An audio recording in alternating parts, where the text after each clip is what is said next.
पिंपरीनंतर आता पुढची महत्त्वाची राजकीय घडामोडी इंदापूर मतदारसंघातून प्रवीण माने आणि दशरथ माने यांनी शरद पवारांसोबत बंद दारात चर्चा केलेली आहे। काही दिवसांपूर्वीच प्रवीण माने यांनी अजित पवार गटातून राष्ट्रवादी काँग्रेसच्या शरद पवार पक्षात प्रवेश केला होता।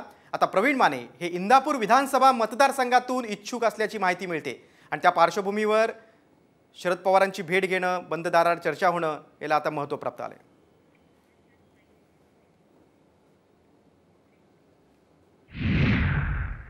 आज तुम्ही शरद पवारांची भेट घेतली, काय बंद दारात चर्चा झाली?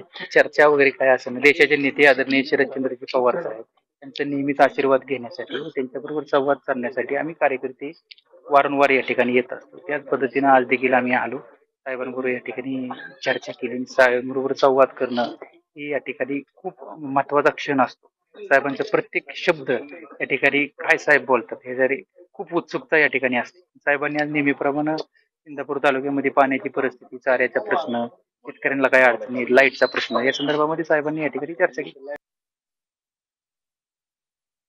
आपण बघतोय पुणे जिल्ह्यातील इंदापूर मतदारसंघात देखील आता चुरस निर्माण झालेली आहे, कारण एकीकडे भाजपचे नेते हर्षवर्धन पाटील देखील तिथून निवडणूक लढण्यासाठी इच्छुक आहेत, तर दुसरीकडे आता प्रवीण माने, दशरथ माने यांनी देखील शरद पवारांच्या भेटीला ते आलेले आहेत। त्यामुळे इंदापूरमधील राजकीय घडामोडींना वेग आलेला आहे।